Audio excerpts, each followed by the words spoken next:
Stove on చేసి gas మీద కొంచెం సాల్ట్ జల్లి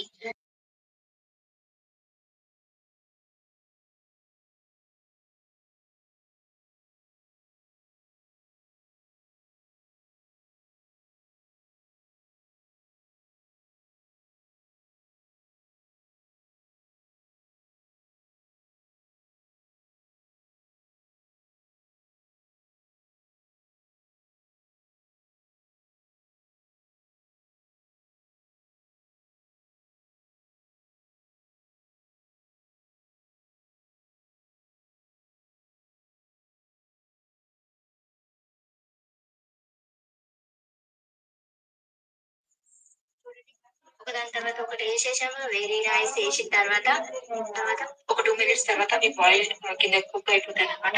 దాని తర్వాత ఒకదాని తర్వాత ఒకటి తిప్పుకోవాలనమాట. మనం ప్యాన్ ఊపగానే కదిలినాయనుకో పర్ఫెక్ట్‌గా కుక్ అయినట్టు. వీటిని మనం ఒకదాని తర్వాత ఒకటి తిప్పుకోవాలి. తిప్పుకున్న తర్వాత మంచిగా వీటిని కూడా 2 మినిట్స్ అలా కొంచెం కుక్ అవ్వనివ్వాలి. ఇవి కూడా కింద కదులుతూ ఉంటే పర్ఫెక్ట్‌గా కుక్ అయినట్టు.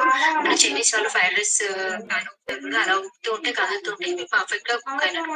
ఇప్పుడు మనకు కావాల్సిన కొంచెం పసుపు, రుచికి సరిపడా ఉప్పు, కారం, ధనియాల పౌడర్, కొత్తిమీర, పుదీనా పౌడర్ కూడా నేను దాని మీద చల్లేసాననమాట. చల్లేసి హలో ఫ్రెండ్స్, ఎలా ఉన్నారు? బాగున్నారా? నేనైతే సూపర్ అబ్బా! యాక్చువల్లీ ఈరోజు ఏం చూపిద్దాం అనుకున్నానంటే, మా ఇంటి దగ్గర ఒక చెట్టు ఉంటదనమాట.